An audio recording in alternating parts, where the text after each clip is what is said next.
Hey everybody, welcome to this week's video. My name is Nicole Severson, and this week we're going to talk about how to get unstuck.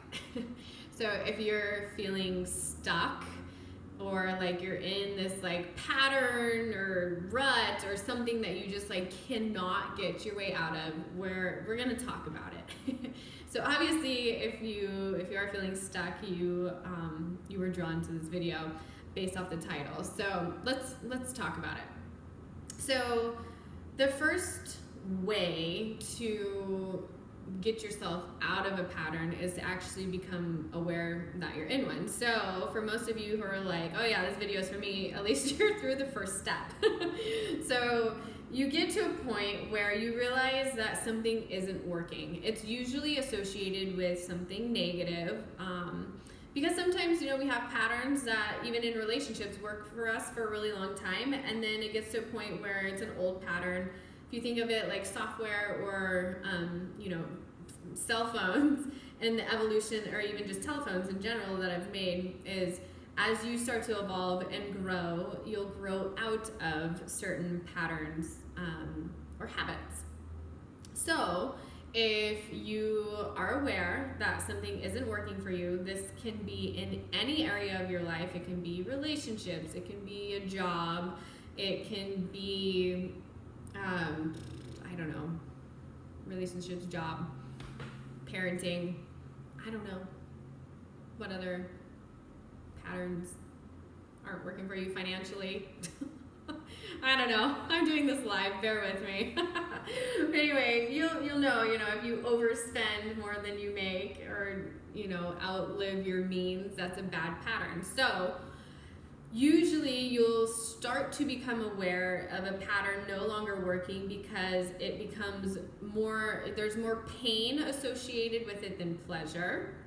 So whether it's a relationship, finances, a job, kids, whatever it is, you'll start to have more of a this isn't working pain factor. And once that gets great enough and you start to acknowledge it, once it gets painful enough, then you'll actually make the move to change it. So the first two is acknowledge. If you're here, you're on your way.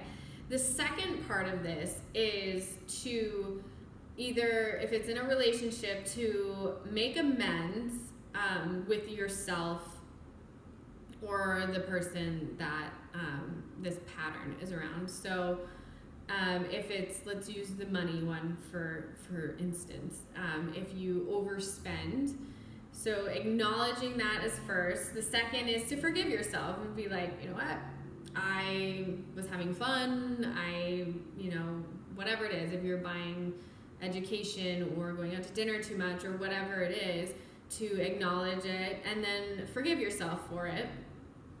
And this allows you to take the shame out of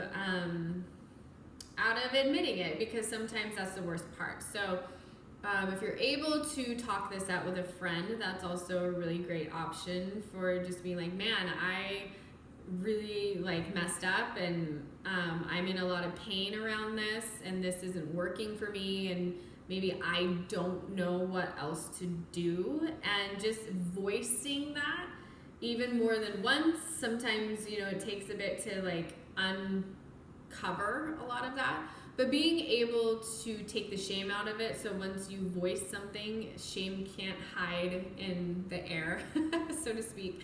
So once you let it up and out, it'll relieve a lot of pressure.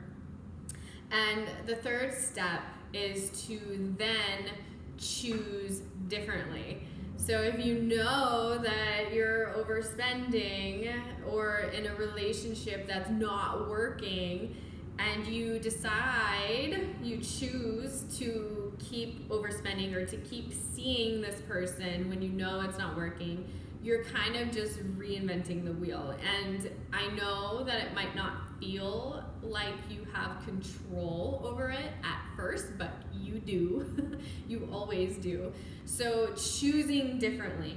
So instead of going out to dinner or going and buying lattes and doing all these things you're used to doing, make yourself a little time limit and say, you know what, for the next month, I'm going to cook all of my food at home and do it cheaply. I'm going to go to, whatever the best option for a store is that I can get all the foods I need and eat at home, or I'm going to give myself a month or more to not see this person, or in the relationship, or I'm going to choose to step away for a little bit, and able to give yourself the space so you're not just consistently making these same patterns.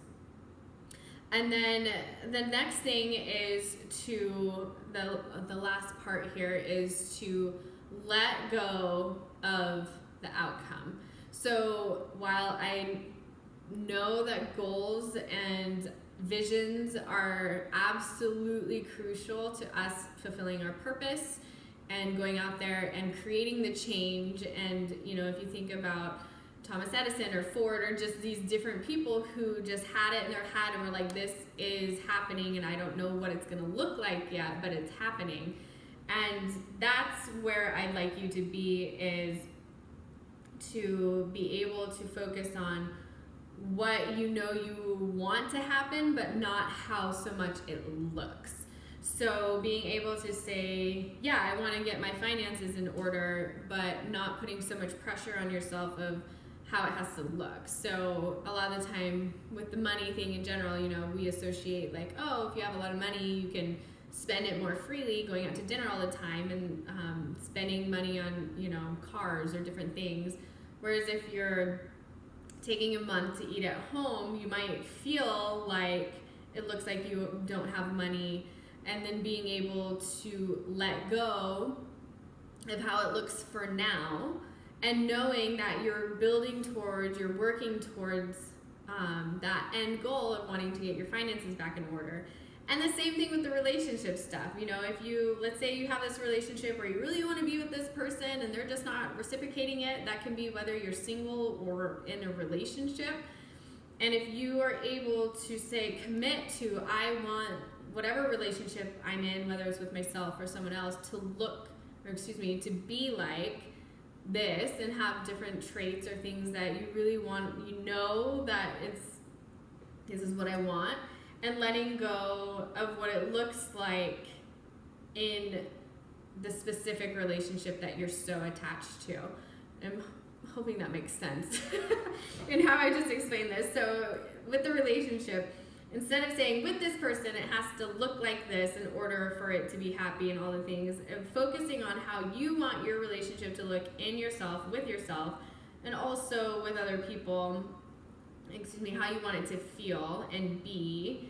And if the person that you're clinging to, it's not reciprocated and there's not a partnership and a teamwork, we cannot control the other person's emotions, life, anything. And if they're not meeting us halfway and having this reciprocity, it's not going to ever look the way that you want it to in general, but the way that you feel and want to be is what I want you to get at. So if you know that you're in an unhealthy relationship, it's really easy to get stuck in those, because sometimes that can feel more comfortable than having to go through the breakup and moving on and being single again. But if you're committed to that long-term, how you want to feel, whether it's in your finances, in partnerships, in your life, committed to that, how you want to feel, and you're not just looking at what it looks like, that's where the bigger changes are going to happen. So again, acknowledge you're in a pattern, you're somewhere, you're stuck that you don't want to be. The second is to forgive yourself or someone else, whatever that looks like in your specific situation. The third is to choose differently. You have a choice. You always have a choice in how you react to things and how you do life. You always have that, and I want you to feel really empowered with that. And then the next is to let go of the outcome. So again, anytime it has to do with other people, you can't control anyone but yourself. So letting go of what it looks like and getting recommitted to what it feels like for you and what you're committed to creating and what you want to feel like and be like in your life, in your relationships. And doing these 4 things will help you become unstuck, I promise. But you got to be able to feel the feels and acknowledge where you're choosing to stay stuck. So practice all the things. We all get stuck. It's all part of our evolution. And once we learn how to do these 4 steps, we're able to start moving through those pigeonholes or those ruts a lot quicker than just staying helpless like we have no control over it. So I hope those work for you. I'd love to hear about you trying these out and seeing how they work for you. Post in the comments below. I'd love to hear about it, and I'll see you next week.